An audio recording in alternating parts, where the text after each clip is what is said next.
So I've started the last maybe 3 podcasts by saying the same thing, that I can't believe what episode number it is, but it is truly episode 101 of the Comics Verse podcast. And as always, I'm your host, Comics Verse CEO, Justin Alba, joined by 1, 2, 3, 4 awesome people today. We're going to get to that in a second. But before we go there, just a reminder that you can find more podcasts like this, videos, interviews, etc., all over at comicsverse.com. So please make sure to check us out. Today, in honor of Jean Grey's return to Marvel, quote unquote, the real Jean Grey, or adult Jean Grey, non-time displaced Jean Grey, whatever you want to call her, we have decided to go back and take a look at the Dark Phoenix Saga in order to celebrate. And it is a favorite of many people here, especially mine. And so I thought it was only fitting that we do it for our 101st episode. Joining me over here first is Comics Verse writer Anika. Anika, how are you? I'm good. How are you? I'm good. So tell me about your first experience with Jean Grey and the Dark Phoenix Saga. So the first time I read about Jean Grey was actually the Dark Phoenix Saga. And I wasn't really an X-Men fan before. And this was when we were all at Tidewater Comic Con. We were supposed to be on this live podcast about X-Men. And it was at that moment when I had to read Dark Phoenix Saga. And everyone around me was such big X-Men fans. I remember everyone was talking about how much X-Men had an impact on them growing up on the How Comics Saved My Life panel. So I was like, first of all, I have to read this because I don't want to sound dumb on the live podcast. And I also wanted to see why X-Men matters so much to everyone else. So when I was reading Dark Phoenix Saga, interestingly, I knew already what to expect because I already had all those spoilers that Jean's going to kill herself. But when I read it, it was still a really interesting read because it was just so complex. Like, I feel like this is what true art is because it has so much room for interpretation. It's not just like very simple. It can be interpreted in so many ways. It can be seen as a story of how power causes corruption. It can also be seen as a story of feminism. And that's what I love about it, that it's got so much room for interpretation. Is that what resonated most with you, that it was so complex and had so much room for interpretation? Yeah, definitely. And I think that when I was reading, I also read the piece that you wrote about Dark Phoenix Saga on Comics Verse, which was really amazing. And it also gave me another different insight in seeing Dark Phoenix Saga more of as like a classic tale of feminism, just like Ibsen's A Doll's House. So it gave me like a different perspective. It was like, wow, I didn't really see it as that way, as a story of like empowerment, but it really is like that. Yeah, I definitely thought about that. And we're going to talk a little bit about that today with everybody, and I'm super excited about that. Next up is Amna Pervez, coming in all the way from San Fran. How are you, Amna? I'm doing fantastic. Thanks for having me back. So are you excited to talk about Dark Phoenix Saga? I am. And, going back to what we were discussing before we started recording, you and I just had a very casual conversation about Dark Phoenix and the relatability, I think, of this character. And I think I was particularly having a rough day, and you and I were chatting, and you were making me laugh as usual. I don't remember how we began speaking on the topic of Dark Phoenix, but yeah, she's one of my favorite characters simply because, kind of echoing what Anika said, the complexity that is there. But I think in rereading the Dark Phoenix Saga, there were so many elements about not just her character, but more importantly, everybody around her that were really standing out to me. So I'm excited to discuss that a little bit more with the team today. Me too. I'm super excited to hear your perspective. So Trent Seeley, it's his first time being on this podcast. You've been on several other podcasts before. What was your first contact with Dark Phoenix Saga and the X-Men, Trent? Well, technically, I would say the 90s cartoon, probably. Okay, cool. Because they have an abridged version. I think that takes place over 2 episodes. And then when I started reading comics, I started hunting down old back issues. And I was having a horrible time until I was able to find an omnibus that wasn't even colored, but it had basically everything from issue 100 onwards of Uncanny X-Men, which really gives you kind of like the full scope of everything that happened to Jean, quote, if it is Jean, after becoming the Phoenix, and just seeing this gradual transformation with her character. And I like this for a lot of reasons. It's very X-Men. You know, there's fighting on the astral plane. There's a lot of teamwork and camaraderie. There's a lot of catchphrases. But I think the thing I like most about the entire saga is just how much passion is there. And you don't really realize it until you read it a few times. I think the Dark Phoenix Saga in particular has the highest highs and the lowest lows of Jean and Scott's relationship. So you asked a great question, and you asked if we were going to read starting from X-Men 100 to the beginning of Dark Phoenix Saga. I've read it in the past. I know Marius has read it. I'm not sure about Anika and Amna, but because we're going to focus specifically on Dark Phoenix Saga today, what do you think those issues or that time period can inform us and inform our audience who's listening about Dark Phoenix Saga today? I think the biggest thing that it informs is just the transformation of Jean's character over time. So from her introduction in, I believe, the second issue, technically, of Uncanny X-Men, Jean Grey has been a good person, and she's been a good hero, and she has strived to be very good presenting as well. So there's a lot of elements of her personality that she has subdued. She's not one to dress seductively, and as soon as she kind of becomes one with the Phoenix, we see the way that she dresses changes, the way that she interacts with other people changes. In Dark Phoenix, for instance, she has this passionate kiss with Angel out of nowhere when Scott's right there. And she even reflects on the fact that there are instances where she's really taking joy out of things that she knows is horrible. So even before Dark Phoenix takes place, she's kind of isolated at her most vulnerable time in her life. And you have to remember that she's in her early 20s as well. So while she has the power of a god, she has the emotional experience of a 24-year-old. And that's when Jason Wingard really starts introducing himself. It's not said explicitly, but the subtext of one instance where he appears to be a man named Nikos while she's traveling on vacation is that he, essentially raped her. And that's something that she doesn't realize until this whole facade, the illusion, is broken. So I asked if we were going to be touching on what takes place before 127, because you do see these little peppering in of classic Claremontisms where he's kind of leading you in the direction of the story before it really takes place. And it really goes to show how much change Jean's had to unfortunately experience over time. So for those who have only just read the Dark Phoenix Saga and who are listening to this, what is one thing from those issues that you would really like them to know to kind of put them in the right perspective? I think the thing that made her most vulnerable is there was an instance after everyone had returned to Earth. You'll remember that she was piloting a shuttle that landed in Jamaica Bay, and then she leapt out of the water like Aphrodite. And not long after that, they were on a mission, and only her and Beast, to her knowledge, survived. So she was under the impression that the rest of the X-Men were dead, and she went back to the X-Mansion and she told Xavier that everyone else had died, and he had left Earth with Lilandra. So, Beast starts working on inventions. Professor X is in space. All the other X-Men to her are assumed dead, even though they're in the Savage Land, and her, instead of taking this opportunity to deal with this trauma that she's experienced, just chose a path of escapism. And she went on vacation and she met strangers, and every single one of those strangers was Mastermind. And she had no idea. So she was being manipulated specifically because she was so incredibly alone. And it happened in comics over a year and a half.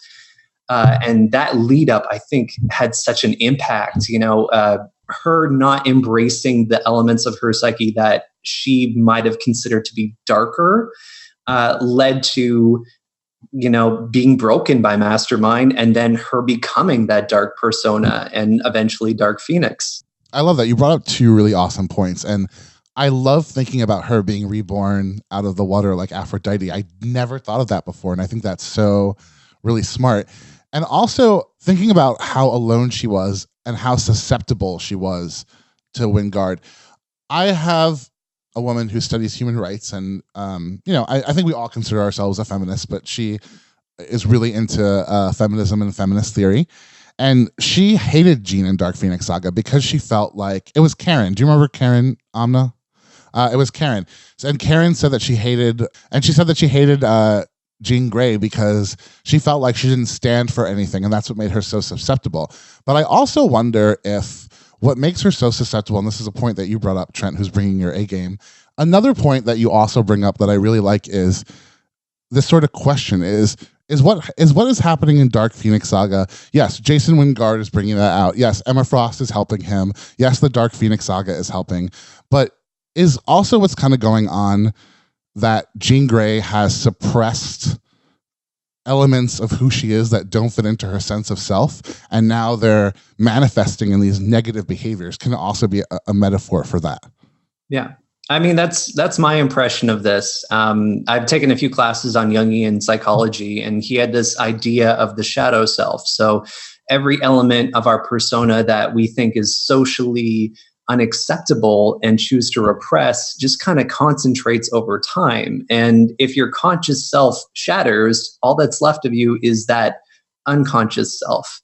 And I think that's what happened in this instance. I think between realizing that she had been manipulated over a few years, that she's had to see her friends die on more than one occasion, and in this instance, she just saw the love of her life die.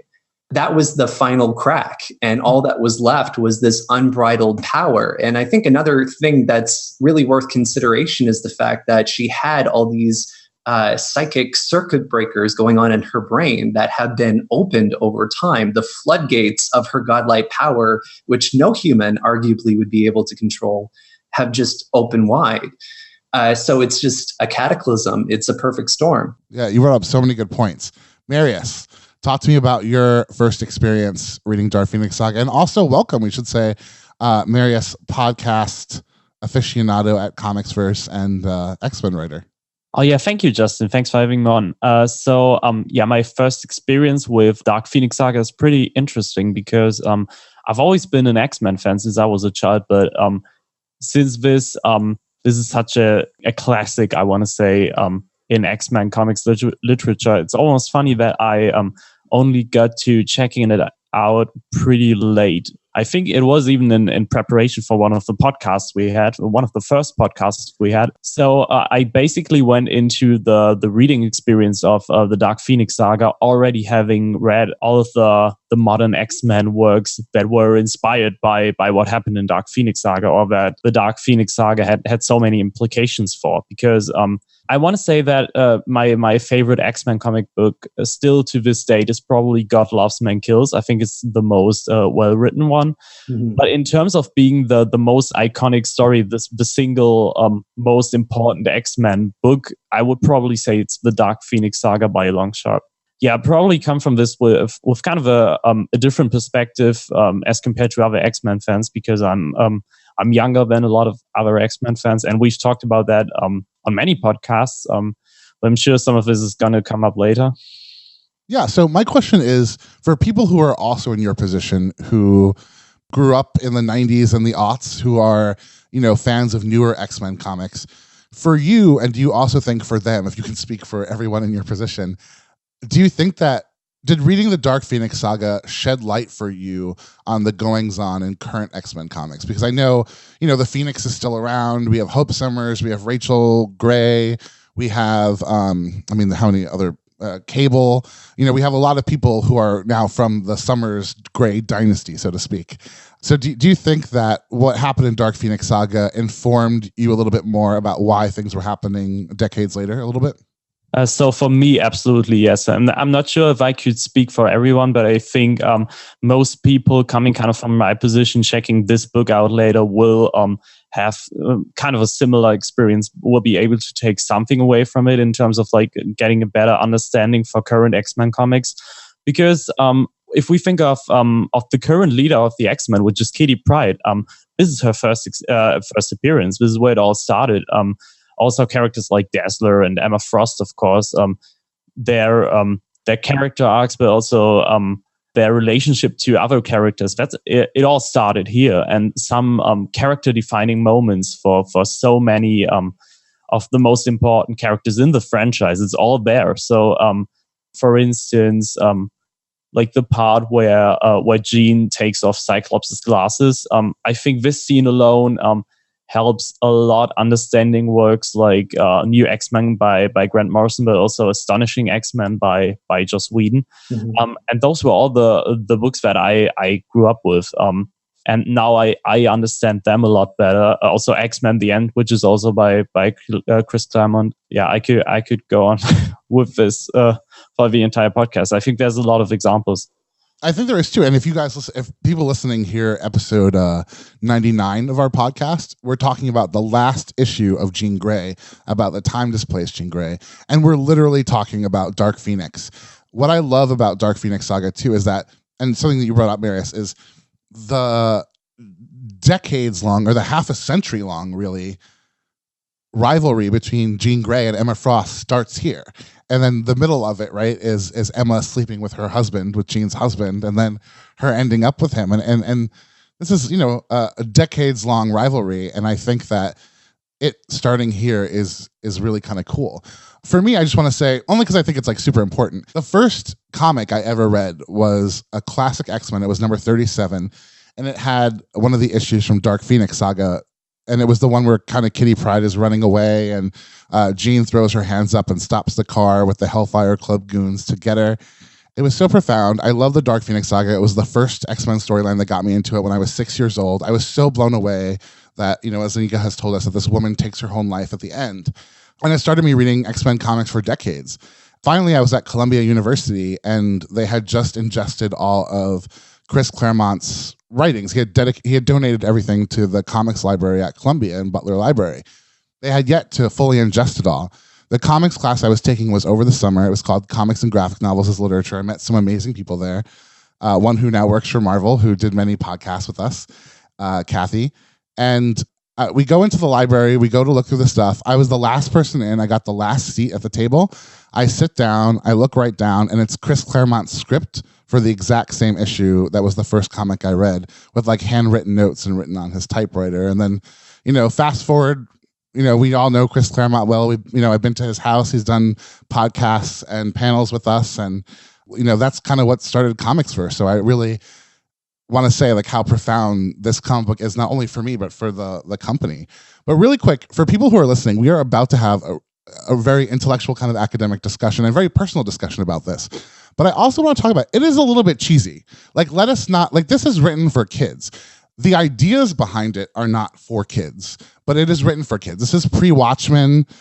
Came out right about the time as Mouse came out, which is also kind of broke the mold. So my question is, Amna, I know you had some trouble with this, do you still get everything you need to get from this as an adult? Are you still moved as an adult, even though the story is maybe geared towards, young teenagers? Absolutely. I think that reading this as an adult, I'm seeing the deeper layers of the story and of the dynamics between the characters. I think what's nice about rereading it, I was reviewing some of these things last night, trying to take notes. There's a lot going on here. I mean, just within the first few panels, the conversations between not just Jean or Phoenix and Scott, but also what's going on between Professor Xavier and Scott trying to find his place as a leader and being questioned. There's just a lot of adult themes here that I think young adults even today can still relate to. I'm going to open that question to everybody else. If you had advice to someone who's reading Dark Phoenix Saga for the first time, who's like, you know what, I don't want to read something for kids, what's some advice you could give them to tell them to hopefully get through it, or maybe a light at the end of the tunnel? Because I mean, now I'm making it sound worse than it is. It really is great, but it's not the Dark Angel Saga. It's not something Rick Remender wrote. It's not The Black Hole. It's not My Friend Dahmer. It's Dark Phoenix Saga, and it was written in it came out in 1979. Yeah, so I think this is kind of an issue that I was running into, is that the books you just mentioned, Justin, for instance, the Dark Angel Saga from the Uncanny X-Force run by Rick Remender, something I read actually before the Dark Phoenix Saga. So these stories are pretty different in tone, and not only in tone, but I would say obviously there's parallels not only in the name. And I think that this is a good comparison because it shows that in terms of like artistic choices, but also in terms of like choices in writing, a lot has changed since. So for someone who's grown up with material like New X-Men, Astonishing X-Men, Uncanny X-Force, going back to the 70s to read this classic, it seems it seems pretty childish, which is not inherently a bad thing. I mean, I think we have to keep in mind we're still talking about one of the best comic books ever written, undoubtedly. But I think what I would say to my past self is that they should just kind of get into it, just try getting into it more. And go along with just a few issues. And then I think that the reading experience just changes along the way as we kind of start to accept things like the different coloring even, or the pretty clumsy narration. I think that's something that you can get used to, or that you can kind of look past, even though you're kind of used to reading comic books that are produced in a very, very different manner today. Anika, what about for you? Because you're a huge Ms. Marvel fan. And Ms. Marvel is so aware of itself. I mean, she writes fan fiction. She knows all the superheroes. This is way before that time. What were your kind of first impressions about the tone of Dark Phoenix Saga? I mean, now that you mentioned that Dark Phoenix Saga is more directed towards kids, it's kind of surprising to me because I read Dark Phoenix Saga when I was 21, and 21 was last year for me. So I read it as a young adult, and to me it seemed to be so complex, and also probably because I read it along some of the academic papers that you shared and also the piece that you wrote. So maybe that's why, to me, it just felt like this is beyond the comprehension of a child. But at the same time, I'm also really drawn towards comics and television shows that are more directed towards kids. Like, for example, I'm a huge Steven Universe fan. And for a lot of people, they think that it's ridiculous that I'm so into this kids show. But I think that it has so many messages that even adults can enjoy. And it's because of the animation and the so many things that comics and cartoons can achieve that it just makes it much more meaningful to read. It just makes it a much more like a satisfying experience to watch and to read and to see, than as opposed to anything that's more like clearly directed towards adults. Because I feel like these anything that's directed more towards children, they have more like a indirect message. It's not like really like simple. It's more like wrapped in complexity, which makes it enjoyable for both like kids because they don't really understand all that complexity, and also for adults because they're like understanding what's going on, that this is much more deeper than just like a children's cartoon or comics. And I have to say, it packages the story super well for children, because as a kid reading this was the first time I ever experienced a suicide that was not what society would deem as super selfish and really terrible. And I had never been confronted with that idea before. So it was super eye-opening for me as a 6-year-old, as a 7-year-old reading this. And it's interesting you said that. This was the first reading I had, not the one that we did today, but I read it earlier this week. And it was the first time I read it and I was in the moment with it. And I wasn't judging it as a comic that came out before the medium exists as we know it now. What about you, Trent? You're a big X-Men fan. So were you able to kind of dive into the tone of it as is? I think there's a historical context to it. And a lot of comics of this time had a tendency of over-explaining themselves, and they would kind of reintroduce every character and every scenario and everything that had happened every issue with the understanding that whoever was reading may not have read the previous issue. And that's something that modern comics really don't do too much. Outside of that, it's a very Claremont book, and that's a double-edged sword. Claremont loves prose, he loves narration, and there's quite a bit of it throughout this saga. The nice thing, as I kind of alluded to earlier, was that Claremont has a tendency of like sprinkling in future events everywhere. And actually, one of the nice little, I wouldn't call it an Easter egg because that's not what he would have intended, but Senator Robert Kelly, who is an antagonist that's well known from later on in this series, the reason why he hates mutants is because his wife died and mutants did nothing to save her. And her first introduction was during the Dark Phoenix saga. She's the maid in the Hellfire Club. So the fact that he goes back and he picks these characters that have some sort of establishment and pulls them forward. There was even 2 Hellfire guards, Harvey and Jan, who are well known because they're like the friendly coworkers that aren't killers.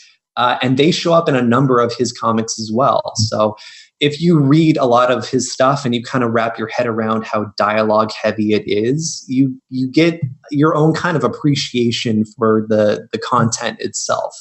But if you're used to newer comics where there's more of a refined idea of what X-Men means, it can be a little bit dense to get into. Who is Jean Grey? Is that an open question? Well, I think if we're believing the retcon that would later come with X Factor's introduction, Jean Grey is still at the bottom of Jamaica Bay at the time of these events. Okay, that's true. Who is Jean Grey in the Dark Phoenix saga? I think the Jean Grey of the Dark Phoenix saga is someone who has tried repeatedly to walk away from being an X-Man, who has seen a lot of the people that are close to her who she loves die, and hasn't really asked for anything that's happened to her. But she had that one moment where she knew she was about to die and she called out for help. And what answered her was the Phoenix. I don't think anyone her age or who has had to deal with the sort of social stigma that a mutant of her age would have had to deal with would have been prepared for. So I see her as this empathetic part of the team who's trying to grasp with the fact that she has this amazing godlike power and she's finding it to be seductive, and it scares her that it's seductive to her, and it scares other people like Storm who notice a personality change. I also think this is a fascinating question because it puts into question who is Jean Grey, but also who is Jean Grey as opposed to the Phoenix. And because this has been retconned a lot, I think, in books like Phoenix Endsong or Phoenix Rising, of course, it's always been kind of changed as to whether we should be seeing Jean and the Phoenix as kind of the same entity or as different beings altogether.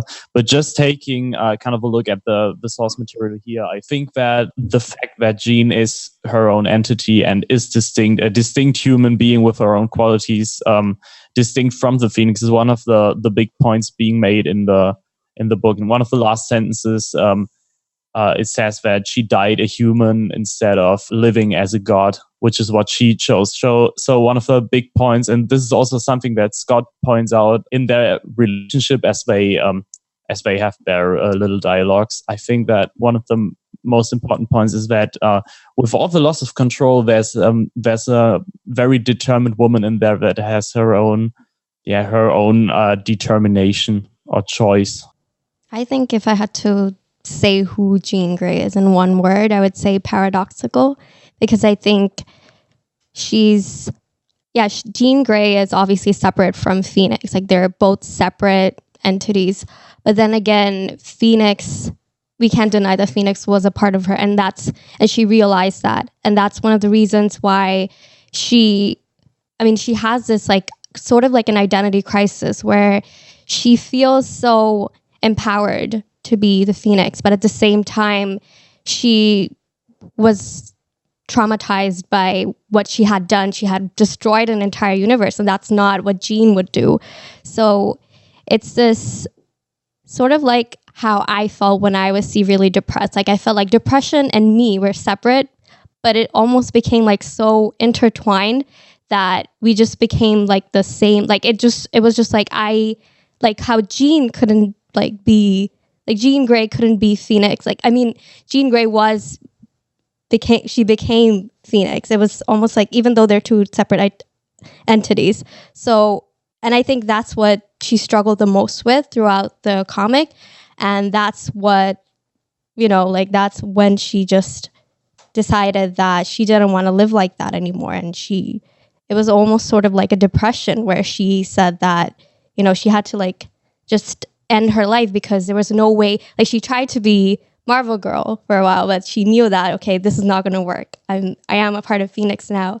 And I either live with this or I just kill myself. This actually reminds me a lot. I'm going to jump into a different universe for a second. I don't know if there are any Star Trek fans here, but Jadzia Dax, who is a Trill, and Trills are hosts to these symbionts, these creatures. And once you are joined with a symbiont, you become one and you rely on one another to survive. If you are separated once you've been joined, neither creature can live. And what is so reminiscent, what made me think of that specifically, is if you go to the ending of the series that we just read, just before Jean kills herself, she, in her own words, and I know this has been a debate, are they the same person? Are they two separate entities? And I think the answer is actually here in the text. She specifically says, two beings, Jean Grey and Phoenix, separate, unique, bound together. A symbiote, Peter. Neither can exist without the other. Like, it literally says that. And I think to kind of piggyback off of what Anika and others have mentioned just about what it is a conflict in identity and trying to understand who it is that you are. And so this idea of being tantalized by quote unquote dark things, bad things, suppressing it, those are still very real concepts that people of all ages still struggle with. I mean, I'm a full-grown adult, and there are times where I sometimes question or have to rethink who I am and what I stand for. And when you have these two separate identities that you're trying to filter through, it begins to get very cloudy. And, kind of what Anika is saying is with Phoenix, there's this struggle trying to separate who I am, or not I, who Jean or who Phoenix is from this dark Phoenix. It gets very confusing. And sometimes you need a calming voice that can help you get centered. And no one around her is really providing that until Mastermind came in. How is it that he was able to control the Phoenix? How is it that he was able to come in and get the Phoenix to do exactly what it is that he wanted to do? And the Phoenix did so with purpose and with focus. And outside of that, it was complete chaos. Because Mastermind, though working for the bad guys, allowed her to just accept who she is and be herself. And I think going back to what I think Trent said earlier about suppressing aspects of your identity and who you are, when you suppress it, that's when things become very complicated, because it still remains an alien idea that you're dealing with, an alien part of yourself. Mm-hmm. The only way to really truly grasp, really get control over these things is really to embrace the good and the bad and understand where they sit, put them in the boxes. This is where this sits. This is where this sits. I have tapped into both. I have control over both, and I can use either at my own will. And what I'm seeing here is a young woman who is really struggling and has no guidance and no support. But, it's kind of like this is a trope in, a lot of American literature, especially, where the hero must go through the struggle and must endure it alone. It's a very American mentality. That is really what I see embodied in the Dark Phoenix saga. And to piggyback a little bit off of what you said, I often think, and also what Trent said, here's a 24-year-old woman, not even 25. At 6 years old, her power manifests when her friend dies, and she telepathically connects with her. A part of her dies, a part of Jean dies. She is in a mental hospital for much of her childhood. She has very loving parents. She has a loving sister. Xavier puts some psychic blocks in her. She gets out of the mental hospital. She joins the X-Men. She's now the weakest member. And she suddenly has a near-death experience, comes into all of this power. And she's now the powerhouse of the team. And that's kind of where the story's starting. And when you think about how alone she must feel and how humble she is to try to be a person who's experiencing life as a goddess. I mean, can you imagine sitting here and being able to imagine what everyone, or instantly know what is going on in everyone's mind here, or to be able to turn that dresser into like a stone or something? It's when you think about what that does to a person and where she is at the beginning of the story, I think that's quite profound. A lot to take in at such a young age. Yeah, I think I used to be really like fascinated about this power of like reading people's minds and like, you know, moving objects with your like mind. But after like reading about Jean Grey, I just realized how, I mean, it's not really cool. I mean, it can be, I mean, sometimes you just don't want to know what people are thinking. And a lot of times probably Jean, I don't know if she, like you guys would know better since you're X-Men experts, but I don't know if she does it purposely or if it's something that she can't control. But if it's the latter, then I wouldn't say it's something, it would definitely be something terrible to have, because it's just, you're dealing with the burden of all these other people. Like, for example, when I was reading the issue where I think that was like the Bizarre Adventure comic where Jean, for the first time, experiences her power when her best friend Annie dies. So in that instance, it was almost like being empathetic, but also like in a different level, because you can feel exactly what the person is feeling, which is very traumatic. So I would say that it is definitely like at a very young age also, it's a very challenging thing to have. Yeah, I think in some respects, Jean Grey is victim of her power. There was a period of time where Professor X had to shut off her telepathic abilities. She still had her telekinetic abilities because she couldn't handle everyone's thoughts just being everywhere. And I think one of the really defining moments within the Dark Phoenix saga is when, you know, she has gone Dark Phoenix and she's come back from space, and the place that she chooses to visit is her family home. And she's able to dig so deep to see so clearly through her family members that she senses this terror that they have of her abilities, this concern that her sister has that her children will someday be mutants, and to just process how devastating it would be to have family who are so terrified of you. None of us could really do that because we don't know what other people are thinking, but she can see through everyone around her, and she's not in a mental state where she's able to process it in a way that's healthy. I also think it's interesting to see kind of the difference between how her powers and kind of her lack of control of her telepathic abilities was portrayed here versus how it is portrayed in comics nowadays. Because in comics nowadays, we're mostly talking about the teenage version of Jean Grey, the time-displaced version. And I know this is not the subject of this podcast. We already have one on that. But I just think it's interesting to see how in this iteration of the character, she's very willing, once she has kind of regained some of the control over her telepathic abilities, to just go around poking in people's heads, as opposed to this version of the character who is, or as the others have mentioned, very much suffering from the fact that there are a lot of thoughts that she can't really like purposefully get out of her own head in terms of what other people are thinking about her. And I think it's interesting to see both sides of the character and the potential that's there in terms of storytelling for the character. Can we talk a little bit about the men in the series and their influence over Jean? Because I've had a similar experience myself, and that when you ascend to a certain place or ascend to get a certain title, you don't change, but suddenly the way people around you treat you differently. And although Jean has the power of the Phoenix, Jean is still Jean in a lot of ways. In every way that counts, I feel. And that can definitely be argued throughout the series. But I can't help but to think about all these men who try to exert their influence on her and how they just can't deal with a woman who has this much power. I mean, you've got Wingard in there losing his shit. We've got to control her. Cyclops doesn't know which end is up. I mean, feels emasculated throughout this entire thing, frankly, if I can do say so myself. And which is later which is what throws him in the arms of Emma Frost. Then next thing you know, you've got this girlfriend, you know, your fiance, you're probably being like, hey, Jean, tonight should be the night. Let's try something kind of sexually a little bit different. She's like, no, Scott, I'm not that kind of girl. Yeah, he's watching her with Wingard, and she's doing everything that he wants because he's controlling her. You also have Xavier, who put those blocks in her head, which, yes, the psychic barriers were for a good cause because she couldn't handle her telepathy.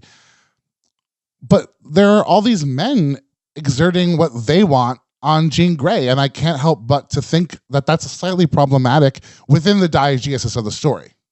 Yeah, there's patriarchy like all over the place here.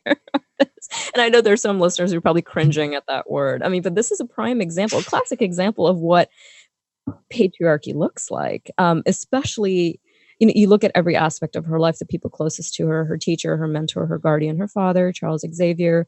You look at the relationship with Cyclops, but even her colleagues like Storm, for example, and I know we're stepping away a little bit from the theme on examining the men, the constant reaction to her is fear.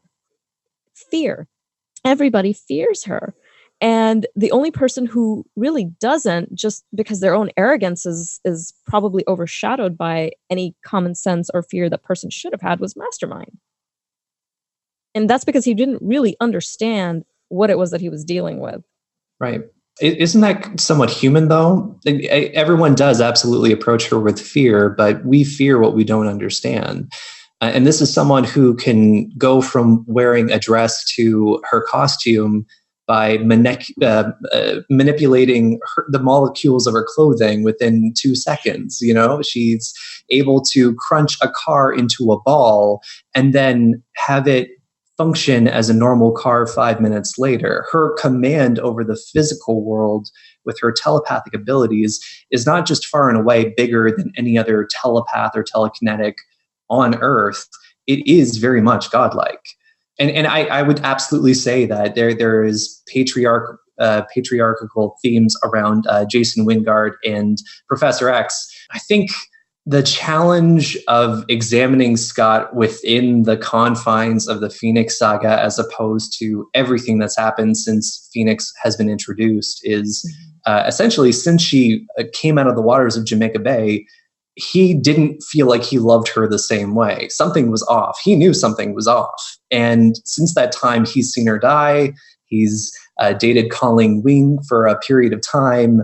He's had this roller coaster romance with her, and he sees her kind of getting out of control in these instances where they're fighting with people and lives are on the line. So I hesitate to put him in the same box as Mastermind or Professor X, because really, when you look at Scott, he never knows which way is up. That's just part of his character. But with respect to this, I think he just doesn't understand what's going on with the only person he's ever really loved in his entire life.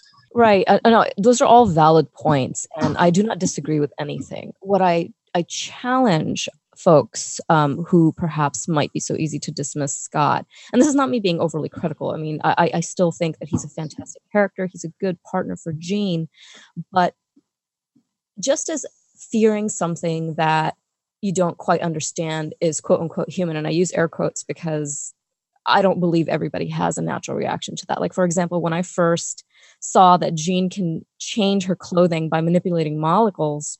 What am I saying? Molecules. My first reaction was, that is so cool. If my best friend could do something like that, oh my God, the fun that we can have. And I'm saying this as an adult. I think that you are right. Many folks have a natural reaction, to fear the things that they do not know. But quite frankly, I really think it comes down to what you learn socially. If your reaction is to naturally fear something that you don't understand, you've been taught to do that, because there are some folks who naturally are not like that. So I think that's debatable, but that's another podcast.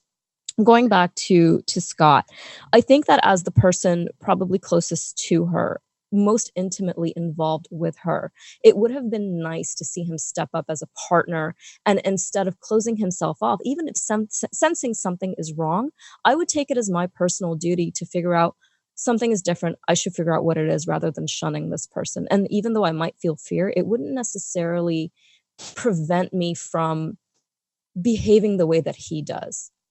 Like, I would put my fear aside, and I would expect, I guess, as somebody of this caliber, a hero of this caliber, to be a little bit more emotionally selfless than I think he was represented in this particular saga. That's all. And Does that's that a personal include the events that took place with the Shi'ar Empire, though, where he and the other X-Men are fighting for her life? Because the dynamic between her and the X-Men, it shifts when suddenly Professor X is able to re-engage those psychic circuit breakers with Jean. She is essentially, in some respects, Marvel Girl again, at least from a power level perspective.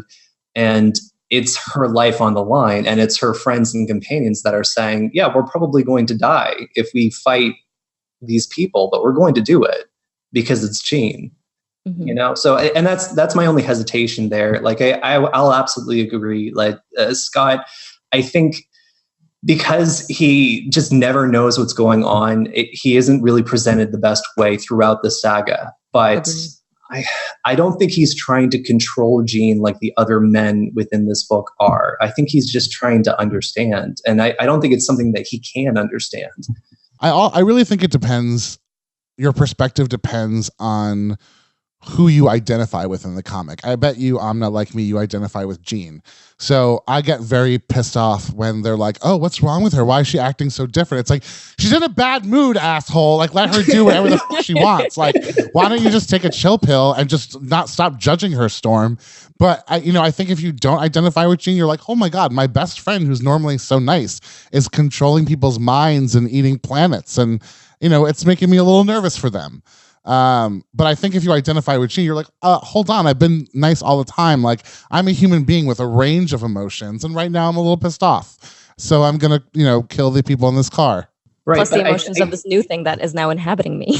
Right. And I think you actually highlight something important though, Justin, because the dynamic of the book does change based on the fact that she consumes a sun and essentially murders billions of innocent lives.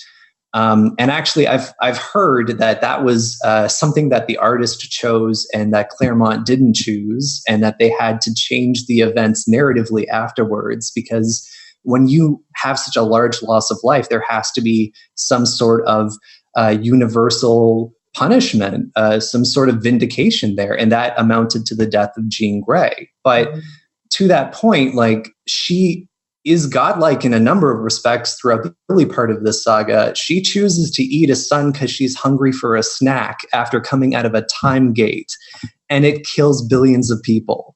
And I don't think you can look at someone the same way after they do that sort of thing. It's too impactful.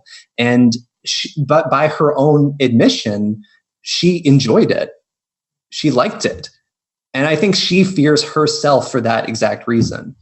Oh God, I so identify with that. I don't disagree with much of what has been said up until this point.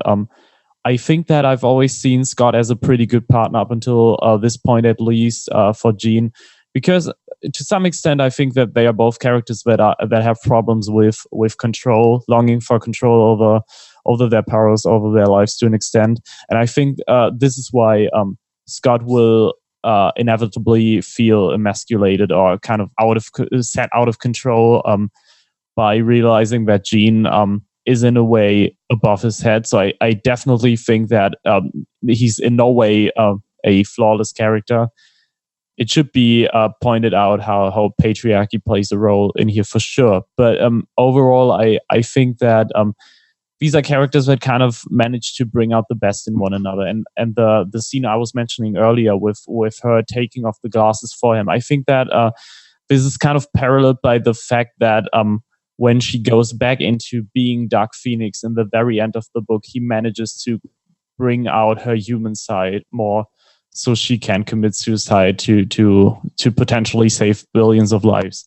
And he's not even hesitant to do so after learning that she's essentially killed billions of sentient beings, but he still manages to bring out the human side in her. And I think that this is a quality in their relationship that should not be underestimated. But I also think that in a lot of ways, the story of Jean in Dark Phoenix Saga, under kind of a critical feminist framework, can be read in multiple ways. I think that some of the secondary literature that we were getting into was mentioning how this is a common trope that women that are presented with having a lot of power are usually presented as being too moody or as not being in control enough to being able to handle it. And I think that, well, on the one hand, it's not to be taken for granted in the 70s that a woman would be presented with the power level of Jean at all. I think there's some truth to that. And it's complicated with other women in X-Men history at that point, because for Storm, it's a whole nother story that we already got into that in a whole nother podcast, and it's really complicated. Yeah, I think Marius brought a really good point. I think that I understand both perspectives. I think Scott really tried his best to be a supportive partner. I really love those moments when they were able to connect through their what was that called? Psychic rapport? Psychic report. Yeah. Psychic report. I really love those moments, and I thought they were really romantic. But also, to piggyback what Amna said earlier, that instance where Jean dressed herself, like changed her clothes by manipulating molecules. We saw that Scott was, I was also fascinated by that, but Scott was scared. And that sort of reminded me of my dad. And I love my dad, but he always, there are certain things I don't agree with him. Like, for example, he says that when a woman gets in power, things always go wrong. And it's almost as if he's scared of a powerful woman. And that is, I think, I don't know if it's a South Asian thing. I think Amna would know also. Yes, it is. Yes, but 100%. I don't care who that pisses off. Yes, it is definitely 100% South Asian. And I also think this is a reason why we still, possibly one of the reasons why we still don't have a female president today, is because many people think that a woman with power is intimidating, and it can lead to destruction. And I want to go to a different point, to how the influence of Mastermind on Jean Grey. So I think, from my perspective, I thought that Jean was pretty much in control of the power of Phoenix until Mastermind came in and kind of manipulated her and brought out Dark Phoenix. I don't know if everyone agrees with me. I would like to probably open that question to everyone else. Yeah, that was what he was trying to do. She was vulnerable, right? And please jump in here, folks. My understanding was that he was waiting for an emotional, vulnerable point in which to strike and release the Dark Phoenix.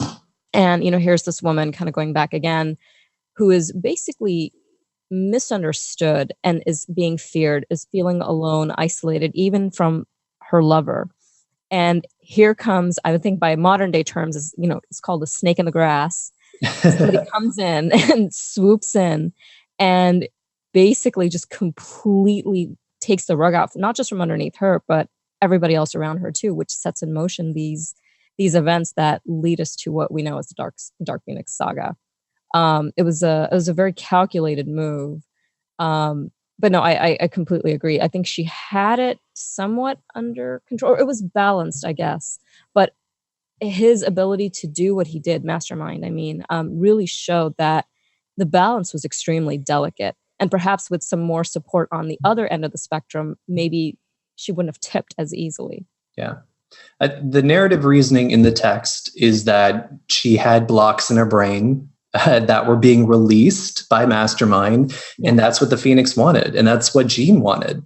But I do think that that's a much more interesting question. If Jean had maybe made peace with the parts of herself that she thought were unsightly, if she had a more healthy understanding of herself and didn't try to reserve or conserve herself, would she have had a more complete control of the Phoenix? And I think that's absolutely possible. I think she may have been able to, but I think the fact that that event where so many lives were taken, that's when that narrative shift takes place, and there has to be some sort of message with that event. And I think the message that they went with, absolute power corrupts absolutely, right?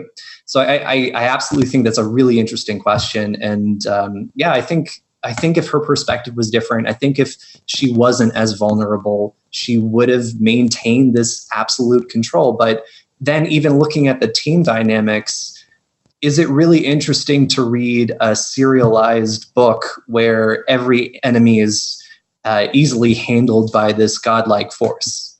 Is this something that could continue in perpetuity when she is, 20, 40, 60, 100 times more powerful than any other X-Men? I mean, possibly.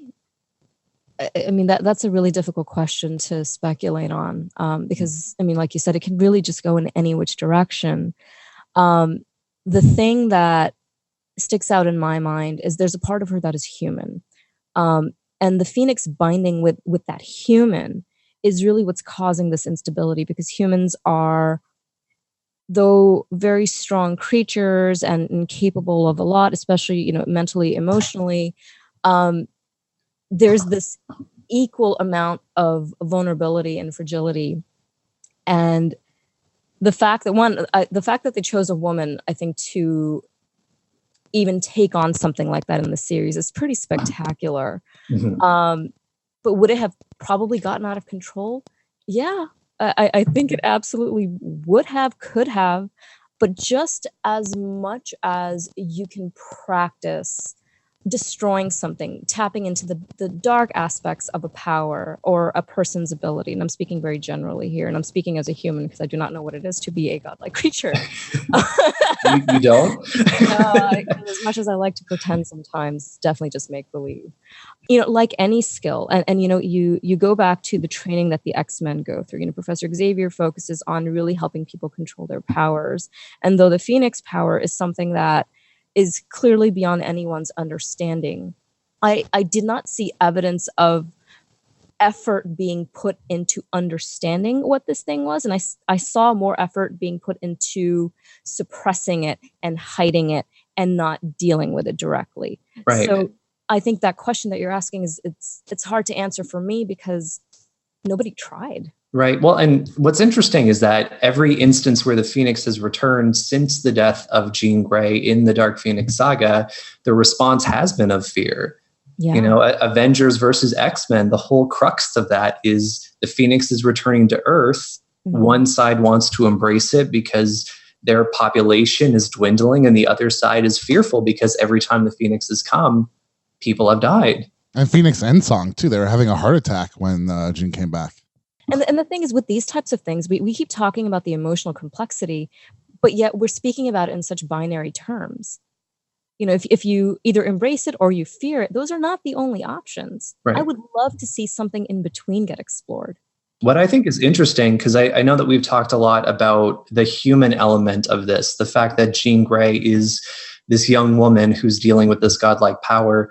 What about like the modus operandi of the Phoenix as a being? Because the reason why it wanted to bond with Jean, outside of noticing that there was this mutant on Earth that had connected with a young girl before her death, I think it wanted to experience the human condition. It wanted to know what it was to enjoy life. And Jean reflects on that in the Dark Phoenix Saga. She makes a point of talking about how the more she experiences, the more she wants to experience. And it doesn't matter if that's a dark thing. It doesn't matter if that's a bad thing or a good thing. She has this zest for life that is insatiable. Did anyone have that experience when they turned 18 or something, or maybe in their late 20s or 30s for some of us? Is that, okay, cool, like I'm going to go from smoking pot and I'm going to try coke a couple times. Or, you know what, I'm going to sleep with this guy on the first date just because. Or, you know what, I'm going to stick up to my parents for this time and maybe be in a bitchy mood or something. It was reminiscent for me to that a little bit, but maybe that's just me. I see what you mean. I don't disagree. I'm thinking about my own personal experiences, and I think by today's standards, I would be considered what is known as a prude. Same. But I'm working on it. In some ways, yeah. It's part of. Oh my God, this is gonna sound so cliche. A coming of age story in some ways. You begin exploring different aspects of yourself, and everybody has aspects that are quote unquote good, aspects that are quote unquote bad. Depending on what time frame you're living in, those things can be on one side or the other. But I think really the biggest lesson, at least for me in reading this, is you have to just maybe not like every aspect of who you are, but you have to just acknowledge it and you have to embrace it in some way. If for anything, just for your sanity, so that nobody else can come in and use those things against you. What if Jean had an experience more similar to what happened in Rick Remender's Uncanny X-Force, in that, what if she was like, you know what, I have these dark impulses, going to try to sublimate them somehow? Would the Dark Phoenix Saga have turned out differently? Is the Dark Phoenix Saga a story about, once we look deeper into it, of course, is this a story about a woman who has tried to suppress her aspects of herself for fear of how it will hurt other people around her, and because she tried so hard to suppress them, they manifested in Dark Phoenix and taking over her? It's kind of like what you said, Trent, before about the Jungian psychology. I think I kind of experienced something like that when I was entering my 20s, when I suddenly had this realization that I'm an adult. And I think even though legally you're an adult when you're 18, technically, but I feel like you're actually an adult when you turn 20. And it was a whole different experience for me, because I was living with my family in a whole different country, and then I moved here, and suddenly I was like this adult with all this power, and I almost felt like the Phoenix because I didn't know what to do with all this power. And it was almost like this identity crisis, because I was this new person versus the person that I was as a teenager, and I had to just come to terms with who I am. And so in that sense, I guess I can relate to Phoenix, and I guess anyone like reaching like a milestone age, like their 20s or 30s, they can also relate to that aspect as well. What does it say about me, you, and Amna that we are in favor of Dark Phoenix, and that Marius and Trent are the only ethical people here? I don't know if they're necessarily more ethical. No, I know. I'm just teasing. No, but I need to read this and not be on the side of Dark Phoenix. That is what needs to happen.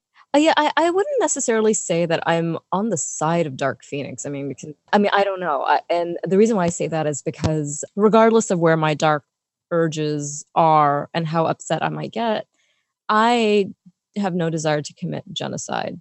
And I don't think that even if I did it accidentally, I would not feel good about that. So there is right.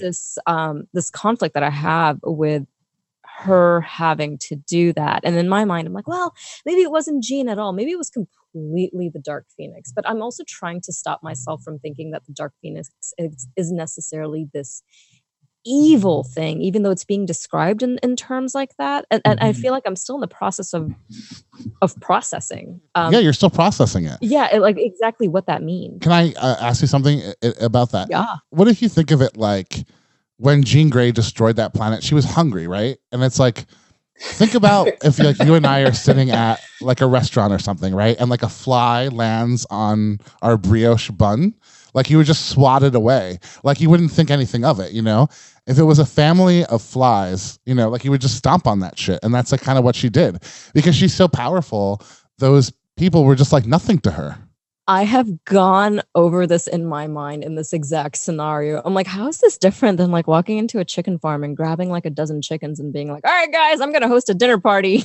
Well, this is more like grabbing a billion chickens, I guess. But yeah. But right, it's a really big dinner is party. It like maybe her perspective is that they're nothing compared to her, and maybe they are. I mean, we only really get to see a panel of these people, and they look like giant broccolis. But it seems like they have a semblance of civilization, right?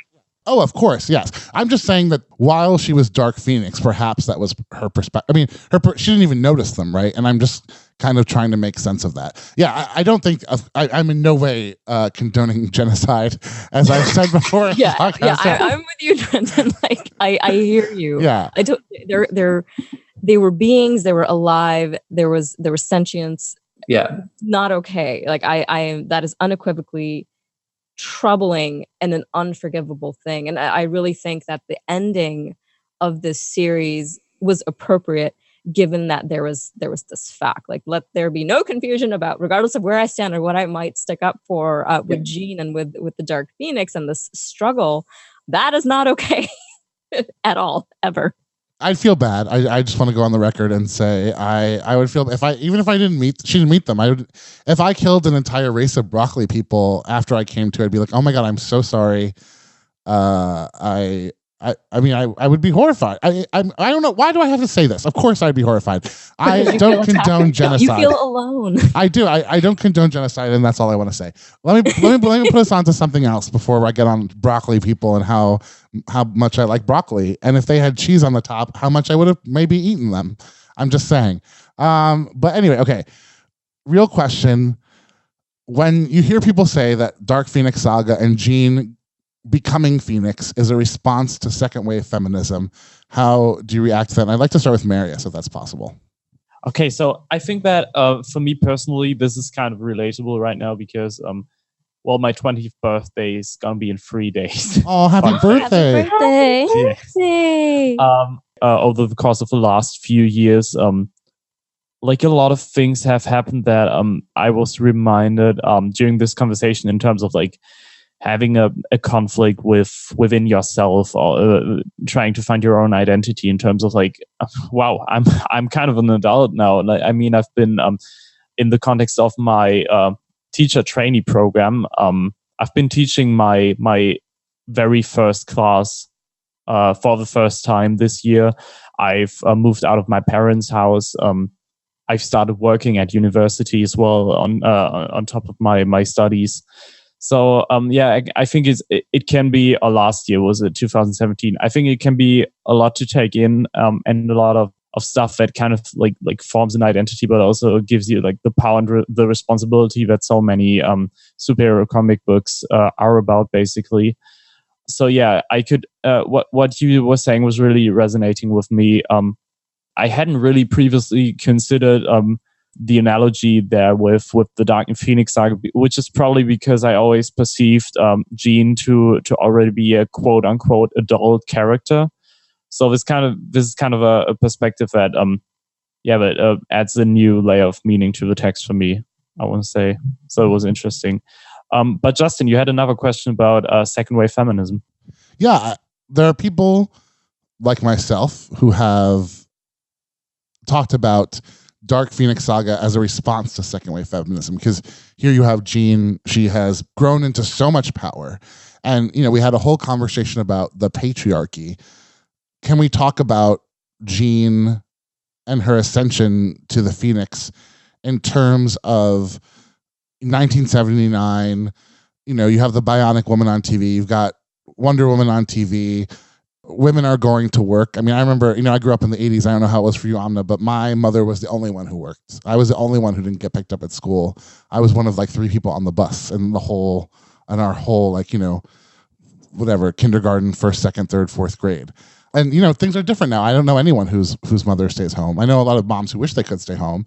But, it's that 2-income thing is important. So sometimes it becomes challenging for me to remind myself and to remind others what life was like even in the 90s for women. And then this is the 70s. So looking at Dark Phoenix Saga through that lens, what does that bring up for you? And how do you respond to that? I think it's telling that the weakest mutant on the X-Men, Marvel Girl, who at one point only could really telekinetically carry small wooden blocks, ascends to not only one of the most iconic visages of any superhero, male or female, and this power that is truly awesome in the traditional sense of the word, not the common colloquial, oh, that's cool sense, like full of awe. Like Jean absolutely is empowered by the Phoenix Saga, but I think the danger of putting her within the lens of that specifically is that she does a number of troubling things. She manipulates people's memories. She controls things. She endangers lives. If she is seen through the lens of second wave feminism, I could see it through a lens of empowerment, but I wouldn't say she's a hero of second wave feminism because she does a number of really villainous things throughout this saga. And I guess that's the only danger to that analogy. Maybe she's not a hero, but maybe she's a response. Her anger, her rage. Yeah, I think, as I've mentioned earlier, like Justin, on your piece, you made a parallel with Medea and the Doll's House. And, in those stories, like classic tales, like I've read A Doll's House in my theater class, and my theater professor just loved it. He said it's like this is the reason why you're all in college today and you're not at home. So in the Doll's House, when Nora, she leaves her husband and her children at the end after enduring all that abuse from her husband, at the time it seemed controversial. It seemed like Nora was this evil character, but like now it's almost empowering for us to read. It's seen as like a tale of feminism. It is like seeing a woman making a choice for herself instead of seeing it as an evil act that, oh, she left her children and her husband, like she doesn't care for them. I think Dark Phoenix Saga is very similar to that, because here Marvel Girl was, she started off as one of the only females in a group of men. She was considered to be weaker than her colleagues, and then suddenly she has all this power as the Phoenix. She's almost like a god. She has, like, she can take over the universe.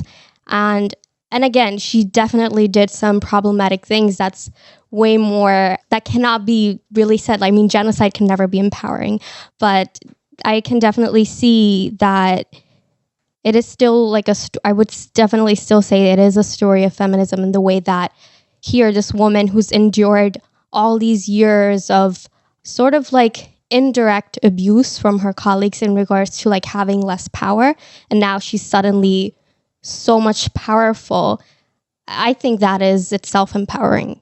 But what does that say about the fact that there is this power, but in the end it was her undoing, and that power yielded great danger to existence, and in the end there was, I guess, a type of failure, I guess you can say, for lack of a better word right now.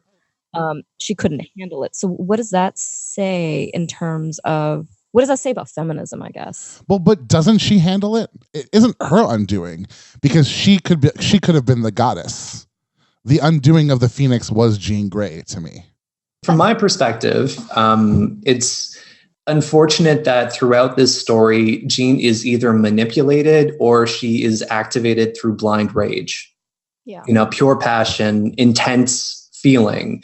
And then when she gains her sense of consciousness towards the end of the Dark Phoenix Saga, she bemoans these actions, not in a way that they were her own choices, in the way that they were impulses that she couldn't control. Yeah.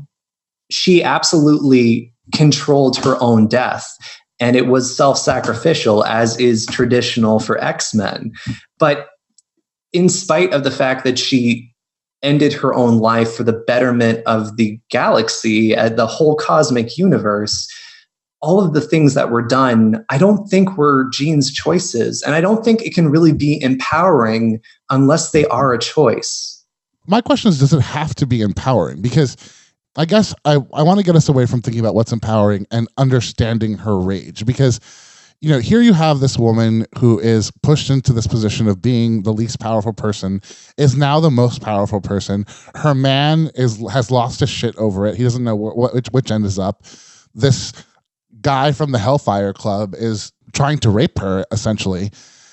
Xavier, her father figure, has inhibited her from becoming who she is. Yes, he thought it was the right thing, as parents often do, but maybe there was a better way to go about that. Isn't her rage understandable? I think of how I have been manipulated in the past, and there is for me, there was rage finding out, oh my God, none of these things were true. You were just forcing me, or you were creating a circumstance where that was the only thing I could think, and the reality is so much more different. I am full of rage over that. And for me, I understand that. I don't necessarily, I guess at the point in the story that we're talking about, the point where she's Dark Phoenix, where she's full of rage, I don't think that that's the healthiest way to deal with it. But I do see a parallel to the rage women must have felt at the time from these constant barriers put on them, just like those psychic barriers were put on Jean, and I understand it. I again don't condone it. Yeah, no disagreement there, and I think and especially the way that you're framing it, the rage is completely understandable. I myself have felt that rage many times in my life as a woman, and as whatever other labels.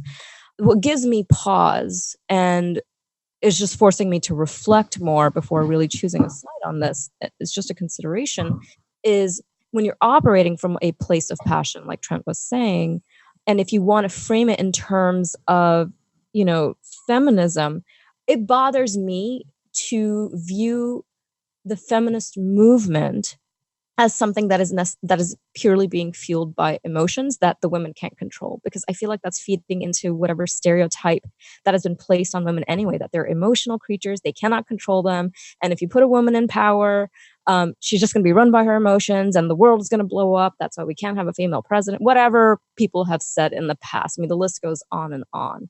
And so I pause just to give it more consideration, because there is a problem here. There is a representation, I guess, of feminism in some respects, but I also don't like how it's being depicted, because at the end of it, only agency this woman has is to end her own life. Yeah. Because she has an inability to control this rage. What does that say about women in general and about these criticisms that have been placed on them for this exact thing? I think it says good stuff to me, because I think of, she chose not to have the rage. She chose to save the very people who instilled this rage in her. And I think of it more as not her being a woman, but a human being would react with that kind of rage. And I think there's also, we need to accept that rage is also the phoenix, right? Is fueled by this other being's obsession to experience life through Jean's eyes, through her sense of touch, through her senses. And to me, it makes the ending bookmarks the rage in a way that makes it seem empowering to women, for me as a gay man, homo man, whatever, queer man, whatever. I mean, choose your adjective. I'll take whatever. I hate the word gay, because I'm not that happy. I mean, I just like dudes, but whatever that makes me. That. Anyway, that I don't want to make this about me, but it's. So I don't want to speak for all women, but I guess to me it makes it seem like that. But that's, again, just my opinion and how I see it. Sure, no, it makes sense. I guess I'm viewing it as looking at this in terms of, if I had a daughter who was perhaps experiencing some sort of conflict with her identity, and she looks at this character as a role model, someone that she can relate to, and then her story ends in such a way. Does that mean that my daughter will think that the only way for her to possibly deal with her rage is just by ending it all, because she just is not capable of dealing with it? That's where I see, the small problem. Like, I hear you. I hear what you're saying. This is my criticism towards how this had to end. Totally. Okay, so if it was my kid and my daughter asking me about it, I would say that if you experience rage, it's okay. That you are the one who is able to choose your thoughts. You are the one who's able to deal with your emotions. And, I wouldn't say you have to take your own life over them, but I think that the lesson is that you have agency over them. And that this is an extreme example to the, nth degree of the metaphor that you are going through in your life, which is, to maybe accept that you're feeling rage, and then you can have agency to do whatever you want with it. Yeah, I mean, this goes back to what we were saying earlier about embracing every aspect of who you are so that you can better understand it, because through understanding, you're able to process and deal in a healthy way. I guess my thing is, there was no real options available. Like, she had agency over the choice that she made to end her life, but it was a false choice. There was no other option that was even a possibility in this scenario. And again, that's where I'm like, if your only choice is to kill yourself and then you choose to kill yourself, is that really a choice? Well, I think that's very valid, but then when you said that last sentence, then I started to disagree with you. Because to me the choice isn't to live like a god. Yeah. I mean, she did have the choice to live as Phoenix and to live the life of a god. But that's what I mean. Like, one choice is clearly the wrong choice because that means that you're going to destroy the universe. Well, I guess technically in panel there are three options. There's the self-sacrifice that Jean went with. There's her having to control every aspect of herself every single second, forever and ever, as Scott suggested, which I don't think is tenable. And then there is this other option of just embracing this cosmic being of death and rebirth that's a little bit more towards the death side at this point in time. So I don't think, to Amna's point, I don't think it would be true to Jean's character to have that other option even be an option. I think the choice that she made, if you can call it a choice, is the only one that she could have made, being true to herself. Marius, when you look at Amna and I's discussion, what is the ethical standpoint on this? Oh yeah, in terms of the choice and its implications. Yeah, I mean, I think mostly any ethicist would come to the conclusion that there is only one correct choice here, because although you can kind of instill sort of an deontological rule that would prevent you from killing anyone, including yourself, so suicide is not an option. Usually what happens is that with any consequentialist or kind of utilitarian considerations, it reaches a point where, now that we've reached like billions of specimens, billions of people's lives who are on the line, there usually comes a point where we give in and accept that kind of the deontological rule that we were trying to hold up is no longer kind of acceptable, which of course, like kind of trying to reason at what point this is legitimate or not would probably lead into like a meta-ethical discussion, which is kind of too much for this podcast, right? But I'm pretty confident in saying that the consensus would be that yes, suicide is the only ethical choice here. I think that shed light onto the debate Amna and I were having, in that I'm just simply less ethical. And I'm cool with that. Okay. Not mean that. I mean that. I think so, because I'm going to stand up for you right now. No, it does not mean that. Well, yeah, but I would have been like, I'm not sure. I would have been like, shit, I could be a god. And like, because it's like, at this point, what does anyone else's life matters? I just killed billions of people. I'm just gonna, at this point, you know what? Maybe the other billion will have a great life. Maybe I'll be a good god. I mean, that's also what, in the end, the Watcher pointed out, that that's the life that she chose. She could have lived like a god. So, I mean, I think since the Watcher's job is to just observe and not interfere, then whatever he must have observed is ethical. So, Justin, I don't agree that you're unethical. I came to the same conclusion as Uatu. I never thought anyone would ever say that sentence. But really, like, Uatu is kind of an analog for the reader, though, too. Like, we're all the Watcher, and we can all derive our own conclusion. All he does is view and record events realistically. He's the observer. Oh, you know what I want to talk about? That moment where she goes home. Because I had from Trent bringing it up and me reading it a couple days ago, I had a very different experience reading it. Because I was always like, I always thought of it like the Jean part of the Phoenix, after she just consumed a star and killed billions of people that she didn't even give a shit about, goes home to be a little girl again. Because there is that part of her that does feel guilty, I think.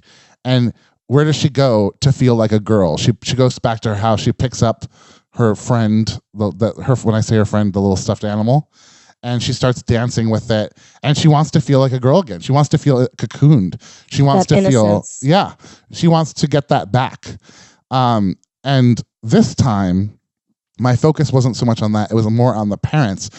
And they're like, "You're no daughter of mine. Look how much you've changed." And I thought, shit, is that a metaphor for me personally? And hey, I'm not straight. You know, you've seen me this way your whole life, but I'm not this way. You're seeing me as who I am now. And it's terrifying you. And that, I got that out of this, 50 fucking first reading is what I got from it this time. So what did that scene mean for you all, and what did it conjure up for you? I didn't initially think of it like the way you just described, but no, it's pretty relatable. Yeah. I'd have to agree. I mean, when I read it, I being an adult who occasionally visits his parents, I find the dynamic has definitely changed with my parents, and they talk to me as someone who isn't necessarily making the choices that they would make in my position. And that's annoying. And I think Jean's annoyed by the fact that her parents are so curt with her and that their expectations of her are out of line with reality. And I absolutely think it's a metaphor. Yeah, I totally agree. I mean, I can see both perspectives that you had reading it. She probably did go back home to feel home again, to be around people. Like, she's done this horrible thing and she wants to be around people who unconditionally love her. But then again, it's challenging because with her parents, it's almost like how I think it's really challenging for parents to deal with their children becoming adults, because when they're children, they're kind of like they're puppets. The children are like blindly, like I was like blindly believing my mom. Oh my God, my mom's an angel. Like whatever she does is perfect. And then suddenly when I disagree with her, it's kind of like shocking for her. Like, I raised this woman and her views are so different from mine. So it's like this Jean kind of went for this comfort, but at the same time, her parents don't really necessarily feel the same level of comfort because they feel like they don't know this person anymore. I kind of got, love me. I just did this horrible thing. Love me. You always love me. I just did this horrible thing. Love me. Okay, you're not going to love me. I'm going to change this plant into a crystal, and you're lucky I'm not doing that to you because I wanted you to love me. I totally get that. That's basically the story of that's why every single one of my relationships have failed. I'm not kidding. Oh my God. That's literally why. I'm like, you don't love me? Fine. You. Get the out. And you're lucky I don't turn you into a crystal. Then I'm like, why doesn't any of my exes still talk to me? I'm such a victim. I feel like this resonates with me a lot because, as I've said, I just moved out of my parents' place just a few months ago, really, just half a year ago.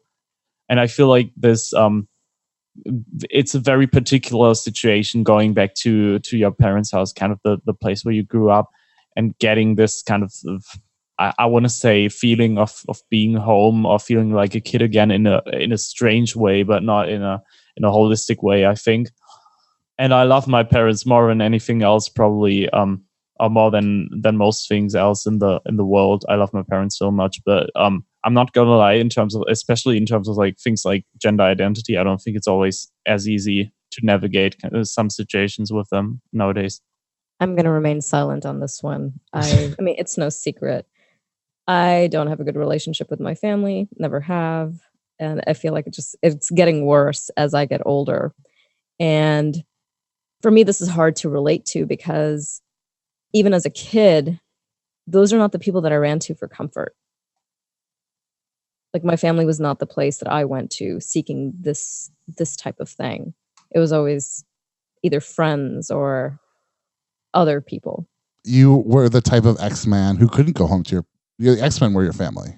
Oh yeah. I was probably the X-Man that was like, oh my God, put it in a cage and electrocute it. You're Wolfsbane. Rain Sinclair is great, so that's not a bad thing. I did not take it as a bad thing at all. No, yeah. But just, I mean, yeah, I read that scene and I can intellectualize what is happening and can understand, but it's hard for me to empathize because it's not something that I have experienced personally. But it makes sense to me. I mean, if these are the people that she's close to, these are the people that she felt loved by, and she's done this awful thing, and she's trying to go back to a place that reminds her of a time when she was innocent. She had that childlike innocence, which is like the complete polar opposite of the feeling that she has doing this incredibly terrible thing. So yeah, it makes complete sense to me.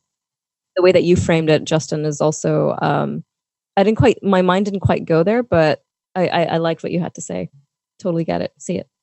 she went back there because she didn't love herself because she's of what she's doing, and she wanted them to love her so that she could To remind her that she was worth loving. Yeah, because I think as much as we talked about in that moment, she doesn't even realize those billions of people she killed. A part of her did, and a part of her lost herself there. Now that we're kind of in this deep kind of place, what did reading the story bring up for you guys personally? That when people misunderstand you, it can get ugly. That sense of dread and depression and hopelessness can really consume you. I'm not making any sense. What it told me was it's so important to have a healthy relationship with yourself and who you are. I think that was my biggest takeaway from this story. Yeah, I can totally agree with Amna. For me, it was also kind of realizing, accepting yourself when no one else really can. Like I think Jean was in this position where she couldn't really relate to anyone, and no one could relate to her either. And she was in this position where it was only herself. She was stuck with herself. And I mean, it was more in a way complex because she was not herself either. So yeah, I think the message that I got, very similar to what Amna said, is that, you need to have your back, because there's not always going to be people who can relate to you, even if that's the person that you love the most. Like even Scott couldn't relate to Jean in this case.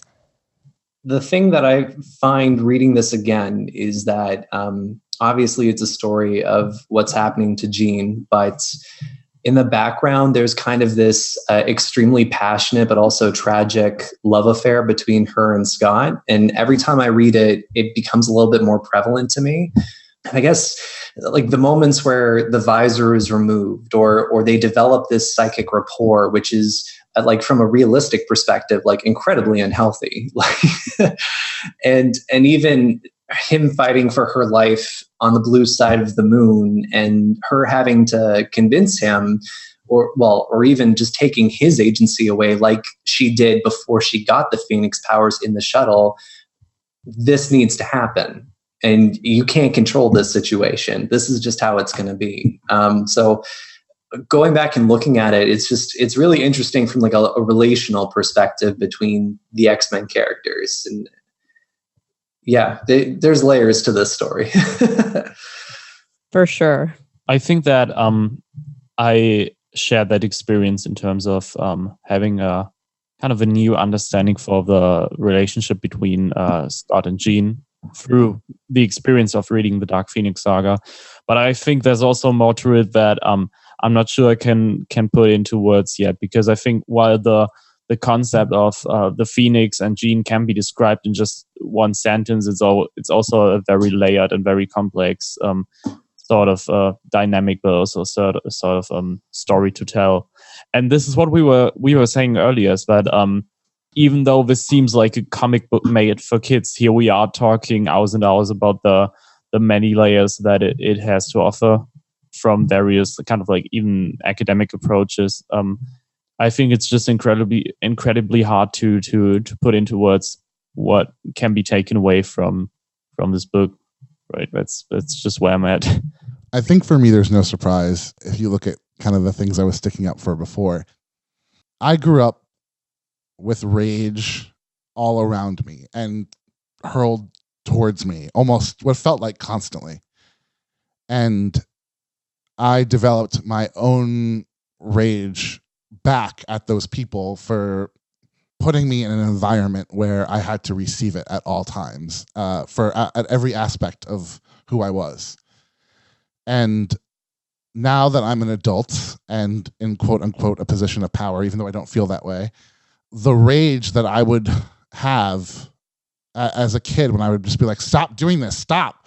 And it comes out now and I see people around me are scared. And I'm like, oh, I didn't even mean anything bad. I was just, reliving this thing and it was tapping into that. And it scares me that people see that side of me. I don't know, and I don't think people would describe me as an angry person, even though I would describe myself as that way. But I empathize with the rage of the Phoenix or Jean emanating from the fact that all of these people tried exerting their will on her and were trying to prevent her from being who she is. And I guess I understand that.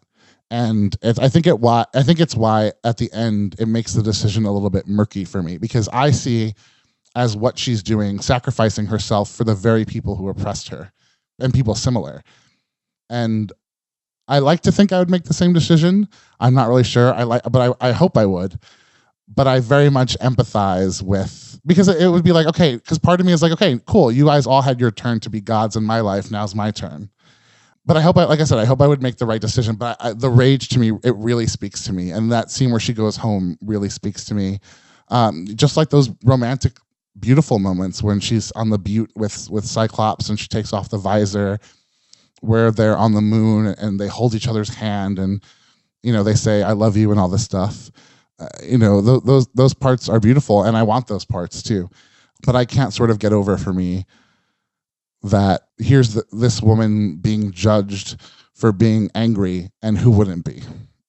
And to lighten the mood, I'll just say I would not want a psychic rapport with someone I was in love with, because what if I was like, oh shit, I have to poop, and they're like, what did you just think? And I'm like, oh, I said I have to get a new shoes. Or what if I was like, oh, that person's really hot, and they're like, what? And I'm like, I said that my back is really hot in this shirt. Like, you know what I'm saying? It's like, what?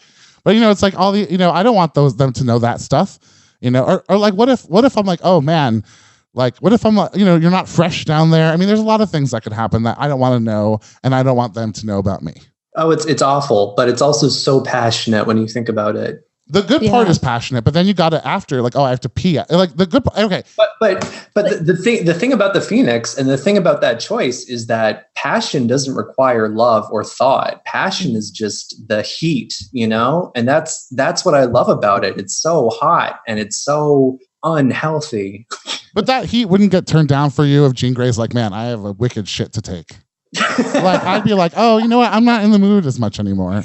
Everybody poops, Justin. Everybody poops. Yeah, there's a book. I'll get it for you if you'd like. It's called Everybody Poops. I know. I just don't want to know. I just don't want to. I hear you. I hear you. Sure. And those are normal insecurities to have.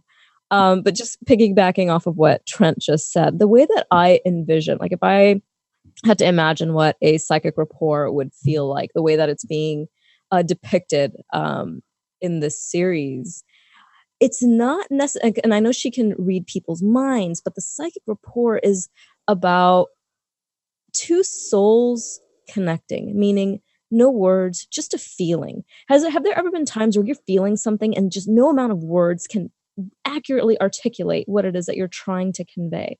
But if you can join someone in a way in which they can just feel how you're feeling, no words needed, that is so powerful and the ultimate form of intimacy. And I think that is what I envision a psychic rapport to be. And pooping and all of these other things are so human and insignificant in comparison. So I think I'm with Trent on this one. No, that kind of opens, because you made it sound so beautiful, because isn't that a metaphor for love? Like when you're both laying in bed together and you're the only two people alive, and it's like your minds are connected. Yeah, we're limited because we're human beings, but yeah. But this is the exaggerated superhero version of that. Or this is what it's supposed to be, and we're just not capable of attaining it. And I think I think you appreciated those moments more because they weren't constant. Like Scott kept like losing that psychic report, and then when he was finding it again, it was like, oh my god, that is so like, oh my god, they're connecting again, like that's so cute. Like because it wasn't that constant, you didn't really see it as like, like listening to your partner and wanting to poop or anything. It was more of something like they were losing and then they were catching again, and I think that's what made it more romantic. Yeah, and those moments occurred when he himself was not worried about his fear of her or her abilities, or not concerned with being a good leader for the X-Men. It came when all of those inhibitions were melted away and it was just them as two souls. That's it. What do you hope that people who are going to go out and read Dark Phoenix Saga after hearing this podcast gain from reading the comic? What do you hope they walk away with? What kind of feelings? I hope they would sort of appreciate the complexity of the story. And also because there's so much room for interpretation. We all had like different opinions. We had like so many debates in this one podcast. I think it's like great for the listener to hear to all those perspectives and just understand that, you know, how many perspectives this can have, because that is what true art is. True art has a lot of room for interpretation, and that's what makes it, you know, complex in a really beautiful way. I completely agree. I think that what can be taken away kind of from giving the book a thorough read, or even more thorough reads than before, is that well, as we said, it's a very layered book. It's not as simple as I think a lot of people would make it out to be, which is why it's such a milestone. But also kind of to get an understanding of the pop cultural relevance and influence that the comic has, not only for the comic book industry, but also outside of it. I mean, there's going to be a movie made out of this comic book for the second time soon, which is not something that a lot of comic book writers can say about their material. So this goes far beyond just being a comic book. It also, as a comic book, is it does everything that we would expect it to do and more, which is something that I think people should be appreciating. I'm excited to see how the film that is coming out this year is going to capture these elements of the series. Like, what will they amplify? What will they focus on? I think that, and this is just me making kind of an educated guess, is that what's gonna be carrying over the best from the source material is probably the role that Scott has to play with it within it, because I've heard some statements of the creators that they kind of want to focus on Scott's role more than they did in the previous installments with him, which is kind of a good sign, because I think the movie can only work if they get the relationship between those two right, which is where kind of the emotional stakes come from a lot of the time, maybe for the audience to identify with even.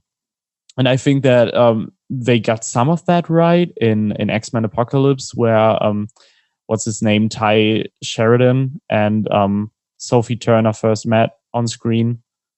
And I think they have the potential, if they want to focus on that, to even if they are kind of going to have to leave out certain aspects of the comic book. Obviously, I'm not sure how much of the Shia stuff is going to be carrying over, but I think that while it may not be a truthful adaptation, some of the core ideas could prevail in the film, as opposed to X-Men: The Last Stand. Sophie Turner said X-Men Dark Phoenix will redefine the superhero genre. So my question is, what is our advice to Sophie Turner as X-Men fans in terms of playing the role? And what are some things that you hope the movie accomplishes that the comic accomplished? I think that Sophie Turner has an understanding of the character, and that some parts of what has been tried in X-Men Apocalypse are a step in the right direction. I initially was a very big fan of Sophie Turner as Jean Grey, and I know that some were not, but I think for me it's mostly, and I've told this story several times. The first time I saw the movie was actually with the German audio version, so I didn't actually get to hear her voice. So the British accent wasn't really a problem for me. So this is kind of the only point of criticism thus far that I really have about her Jean, because I know that she grew up reading the character, and it's always been a dream of hers to play it. What she says, it's true, and I think I believe her, because from her acting I get kind of the sense of some of the most important features about Jean Grey that kind of really make her who she is. And I think if they focus on that, also in regards to some of the themes from the Dark Phoenix Saga comic book, and if they then get the ending right in combination with a kind of a strong relationship to Scott, that's kind of where the emotional investment should come from. And maybe something that I'm not sure they should focus on too much this time, because it's already been done, is what role Charles is going to play in it. I know this is probably going to come up, but I don't think that it has to be the main focus as was in The Last Stand, probably. I mean, I wouldn't really say that I only became like a fan of X-Men comics recently. I haven't really watched the movies, but I did read one of the academic papers, which was like a comparison between Dark Phoenix Saga and X-Men The Last Stand, the movie. And I saw that, I mean, I think what they were trying to say is that the movie focused more on how Phoenix turning out, like Dark Phoenix turning out the way she is solely because of her inability to control her powers. Whereas the comic, there's more context about that. You know, we have Mastermind and everything, but we don't really have that. We don't really see that in the movie. So in the movie, it's more focusing on the fact that, you know, these like women like Rogue and Jean, they are the way they are just because they just can't control their powers, which we don't see in the male characters. So, I mean, that's obviously not the fault of Sophie Turner, because she's not the one like writing the script for the movie. But I would definitely want to see something that's not so demeaning to women. And I'm always like a book person. I hate when books are turned into movies, because they always like take certain aspects and add certain aspects, and then it just becomes really different from the book. But I mean, that's just the way it is. There's nothing to do about that. But I'm definitely like what I said earlier, definitely hoping that this is more instead of demeaning the female characters, I hope that they can show more strong characters, which is, I believe, one of the reasons why like Chris Claremont, his writing became like so much like famous, is because of the strong female characters. And I definitely want to see that in the movie as well. For me, X-Men Apocalypse was a catastrophe. I have a myriad of issues with that movie, in part because I cherish X-Men. It's so important to who I am as a person. So to not have the reverence, I think certain Marvel movies would, for the characters or even the spirit of the characters, it was really frustrating. And the most frustrating thing towards the end of Apocalypse was to see a Phoenix Raptor appear behind Sophie Turner as though she was just manifesting this inner ability that she had always had. You know, she was unleashing the full breadth of her powers. And that's not what the Phoenix is. The Phoenix is certainly a metaphor in some respects for her empowerment, but in more literal terms, it is a cosmic entity of death and rebirth. And that is an amazing, awesome story. So to hear that Simon Kinberg is interested in grounding the movie in reality, and it makes me think that they don't really have an understanding of the place the X-Men have in the cosmic Marvel universe. And I think it's a huge opportunity lost. And if that's the approach that they're taking, I think that they're going to make the same character pitfalls that they did in X3 The Last Stand, which most people would probably agree is one of the worst X-Men movies. I think the only saving grace that I can point to of Apocalypse is the fact that Sophie Turner did have the warmth and the openness that Jean Grey embodies. And I very much appreciate that. But for me, the Phoenix Saga and the Dark Phoenix Saga are also a relational piece, not just with the other X-Men team members, but between Scott and Jean. And I don't think the Scott that was on screen in Apocalypse is anything like Scott Summers.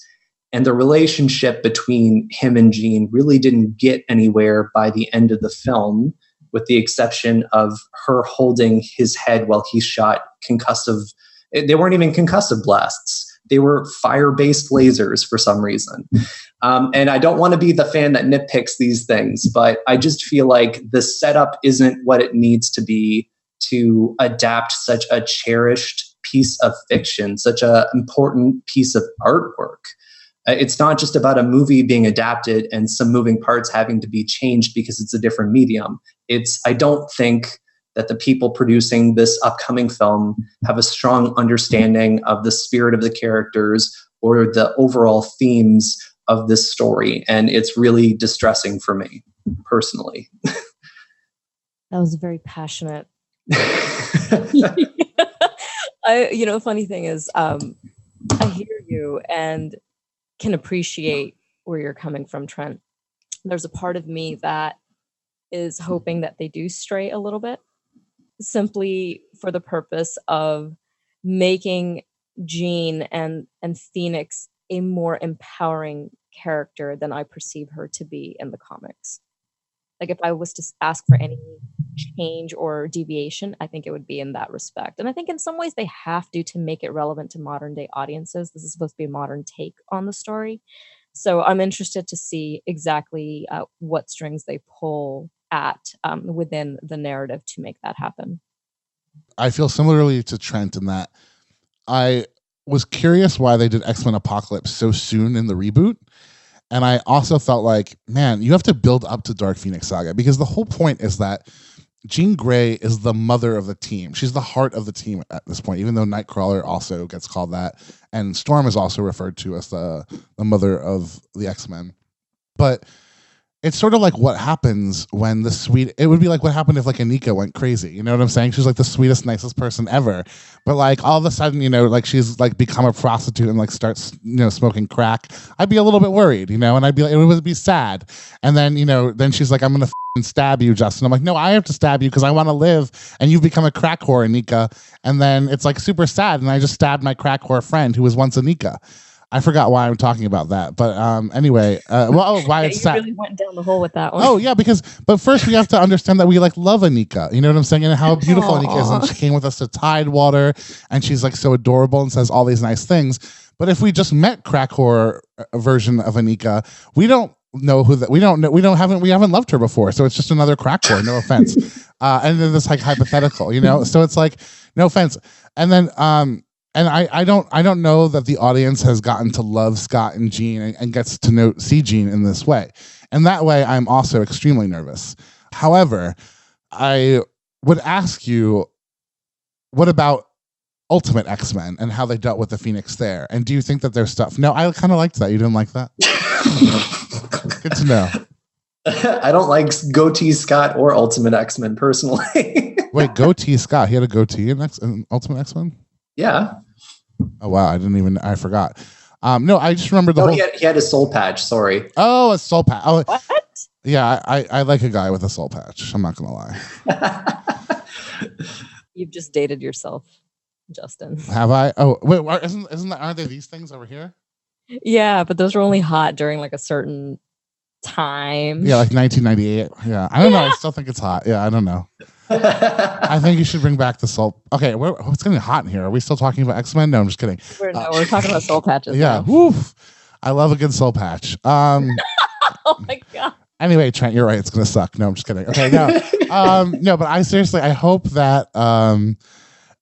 Sophie Turner is an incredible actor.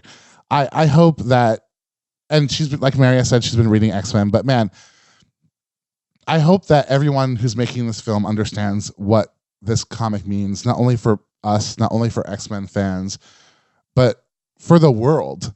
And for X-Men fans reading it in 1979, 1980, we're seeing this woman so powerful. I mean, it must have been, what must that have been like for them, I think? And can we have that now, as Amna said, modernized? And that would be something that I would like to get. And I really just, like I said, want to reiterate that I hope that they understand like what this comic means to us, to the world, and to the medium of comics. So the last thing I wanted to do before we end is I just want to do a little bit of like a word association, like what comes to your mind with this person. Is that cool? So we'll each go around. Yes. All right. And if you don't know the person, if you don't have a thing to say, don't worry about it. All right. Kitty Pryde. Adorable. I'll go first. I see her as like a nerdy Moppet. All right, yeah, I go with Moppet. Hero. Brave. Oh, Marius. Oh, Amna. The girl has no idea what is going on with her. She meets these strangers and feels an immediate duty to save their lives. That's pretty incredible for a 13-and-a-half-year-old. And remember when she first meets Emma Frost in Astonishing X-Men, and she finds out Emma's now on the team of X-Men, and she goes, Not pleased, yeah. yeah, I know. And she goes, when I think of evil, I think of you. Because I think of the first day I met the X-Men, the first day I met them, they were kidnapped and locked into cages, and they were put in there by you. Yeah. I think, and it's probably important to point out that right after the Dark Phoenix saga, we have Days of Future Past, which not only stars Kitty Pryde, but it stars 2 time-displaced versions of Kitty Pryde. So it's pretty spectacular. This is true. All right, so we're all Kitty fans, and it's really awesome that she's leading the X-Men now. How about Dazzler? Rad. I like Ditto that. on that one. I'm not sure about Dazzler. That's a hard one, I think. I'm just going to go with Dazzle. A fun fact that we should state, and then Chris Claremont has told us all this many times, is that he intended her to be African American. Right.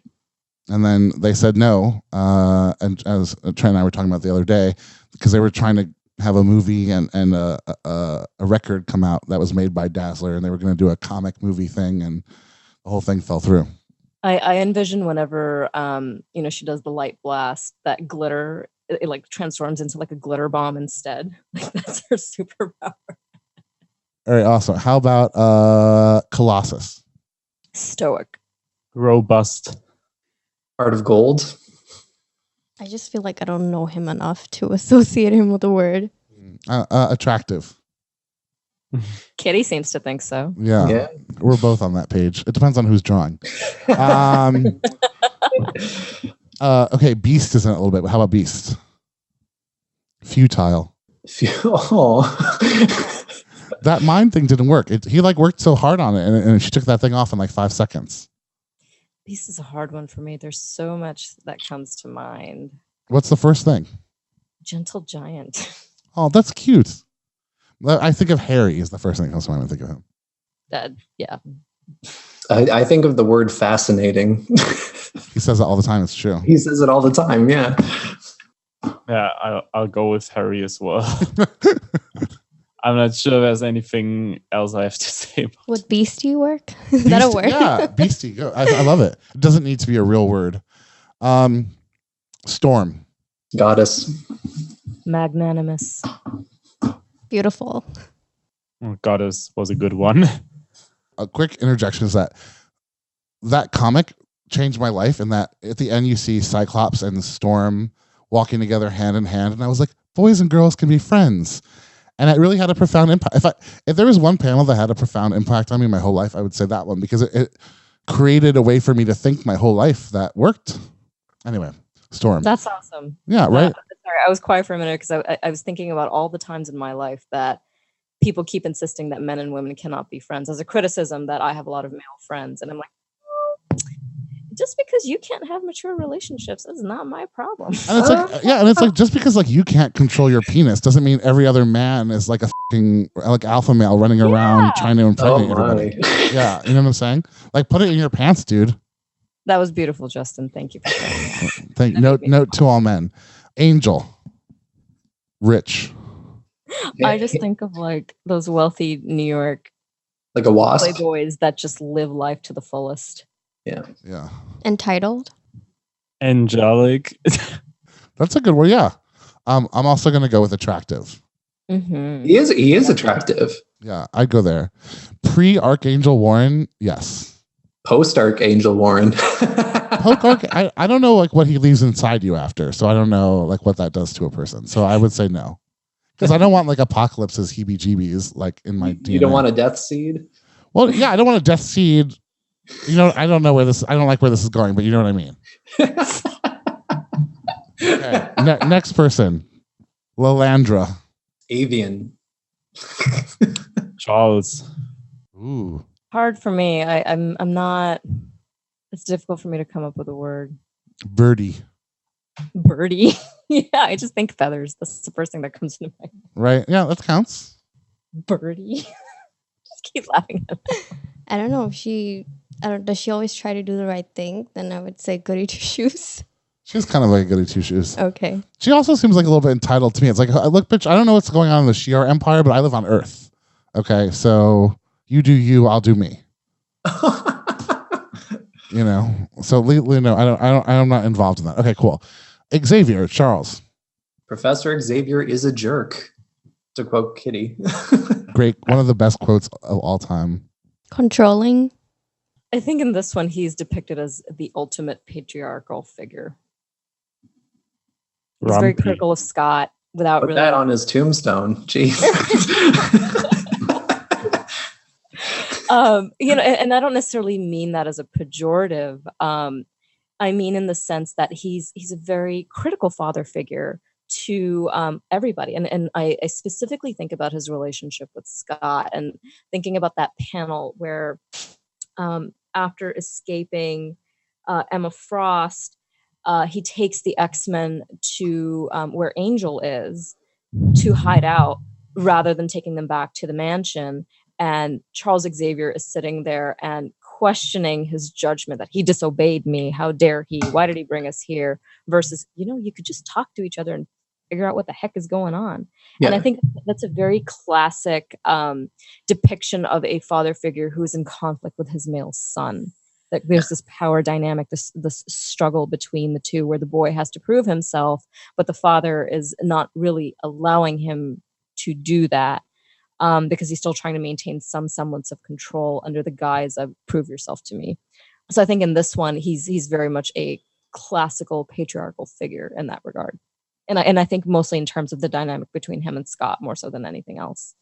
One thing that was mentioned early on that really bothered me was Nightcrawler mentioned that Professor X was upset that he wasn't using this device to make him appear human. Yes. Because Nightcrawler doesn't have passing privilege. He sticks out like a sore thumb. And he reached a point in his personal development where he was like, this is who I am. This is who I'm going to be. And that made Professor X, the champion of peaceful coexistence, angry.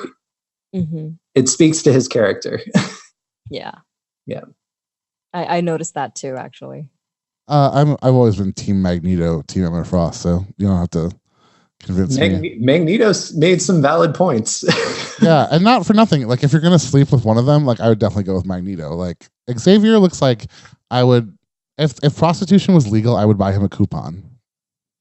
I'm just saying, in this comic, because he looks like he needs, like, what are you so angry about, dude? Like, go, you know what? Everyone's in their mid-20s. Go get laid. Go do something. Sex is the cure-all for these ailments, right? For him, he's just such an asshole. Like, stop being such a funny baby. To be honest, during this, I think he was having like an inferiority complex, not just with Scott, but the fact that he was essentially Lilandra's pet. Like, no one in the Shi'ar took him seriously, right? My point exactly. Go out, go have fun, go dominatrix somebody, Xavier. Go to the Hellfire Club. Yeah, go to the Hellfire Club. Go paddle Tessa. You know what I'm saying? Like, it's go do what you need to do. Leave me out of it, you know? All right, anyway, Xavier, I'm not a fan. Okay, Jason Wingard. Rapist. Yeah. Rapey. Creep. Mother. Evil. I'm going to go with creep as well. Emma Frost. Sexy. Queen. I want to hate her, but I kind of don't. Cold. I'm going to steal what Claremont said about her in this very same game. He said wicked. Jean Grey. Selfless. Conflicted. Tortured soul. Noble. One thing. Dense. That's a good one. But dense in a good way, right? Not dense in a good way, not as a pejorative. Yeah. The positively dense. Complicated. No, just dense. I'm trying to come up with a more positive word for dense, Trent. Dense is pretty neutral. Is it? I think so. Right. I think it's used as an insult, though, right? I guess too many people in my life have called me dense, so I think of it as an insult, but maybe not. Okay, anyway, I digress. But yeah, any final thoughts? Because that's going to do it for this episode. This is a fantastic series. Definitely worth a reread. Yeah, go out and read it and get ready for that movie I'm super excited for it this year. I hope that it accomplishes everything we want it to accomplish, and I hope it gets across some of what this amazing comic did for all of us. So thank you guys all for taking all these hours out of your day to talk with each other and talk with me about Dark Phoenix Saga. Happy to be on the panel. Thank you for inviting me. Yeah, Thanks for having me on, Justin. Thank you. Aw, Yeah. Thank you guys all for being here. But yeah, just a reminder to everybody listening, you can find more podcasts like this, videos, interviews, original articles over at comicsfirst.com. And thank you so much for listening.